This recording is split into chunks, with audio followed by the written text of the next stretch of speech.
নমস্কার, জয় মাতারা। আপনি বারবার কি ঋণগ্রস্ত হচ্ছেন? আপনি ইনকাম করছেন, সেই ইনকামের টাকা আপনি ইনকাম আপনার হচ্ছে, তারপরেও আপনি বারবার ঋণে জর্জরিত হয়ে যাচ্ছেন। অর্থনৈতিক অবস্থা খুব খারাপ দিকে, অর্থের জায়গাটা খুব খুব খুব ডিস্টার্ব চলছে। আপনি খুব খাটছেন কিন্তু অর্থের মুখ দেখতে পাচ্ছেন, কিংবা অর্থ নিয়ে আপনার পরিবারের চিন্তার শেষ নেই।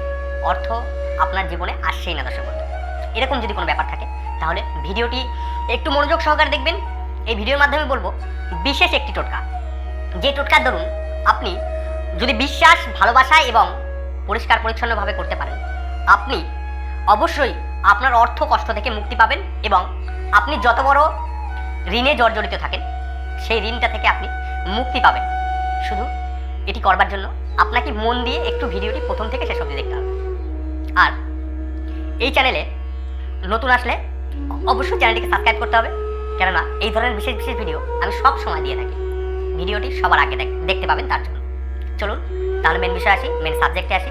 দর্শক বন্ধু, আপনি বারবার যদি ঋণগ্রস্ত হচ্ছেন কিংবা ঋণ আপনার মাথা থেকে বোঝা হয়ে আছে, ঋণ যাচ্ছেই না, তাহলে কী করবেন? আপনি যে কোনো একটি বৃহস্পতিবার, ভালো করে খেয়াল করবেন, যে কোনো একটি বৃহস্পতিবার আপনি একটি চারকোনা 5 inch by 5 inch 5 inch by 5 ইঞ্চি চারকোনা একটি হলুদ কাপড় সংগ্রহ করুন কিংবা লাল কাপড় সংগ্রহ করুন। আর সংগ্রহ করবেন কি?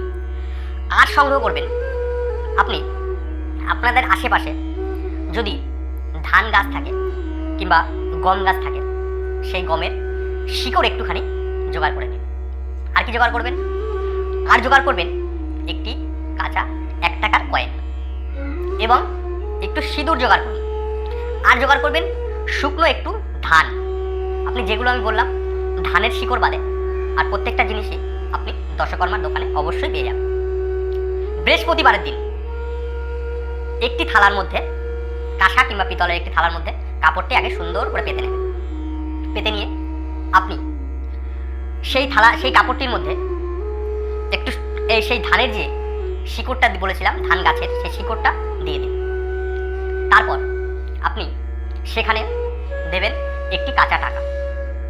এরপর আপনি সেখানে যে শুকনো ধানের কথা বলেছিলাম সেই ধানটি দিয়ে দিন। আপনি ডান হাত থেকে আপনি একটু সিঁদুর নিয়ে ওর মধ্যে দিয়ে দিন। দিয়ে আপনার একটি ওই যে কাপড়টির মধ্যে যেটি রেখেছেন ওটি নিয়ে একটি পুটুলি বানিয়ে ফেলুন, গোলাকার একটি পুটুলি বানিয়ে ফেলুন। তারপর আপনার বাড়িতে মা লক্ষ্মীর যদি মূর্তি থাকে কিংবা মা লক্ষ্মীর যদি ছবি থাকে, সেই ছবি কিংবা মূর্তির পায়ের কাছে সেটি রেখে দিন।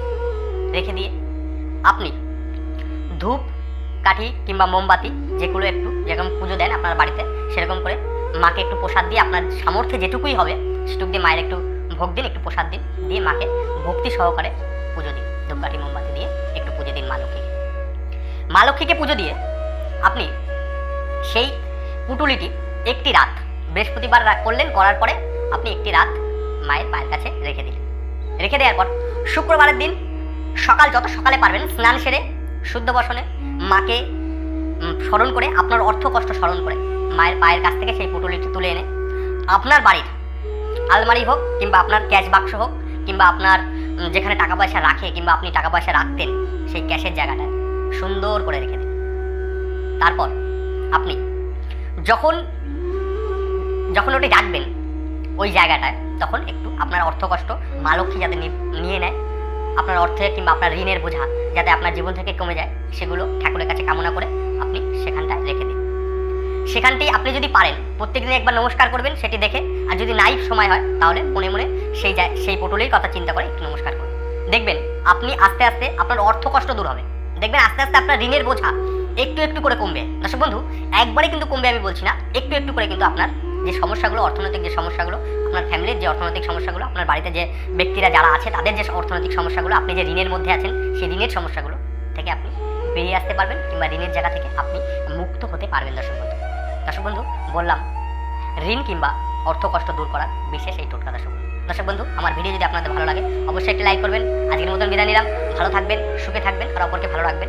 জয় মা তারা, জয় গুরু।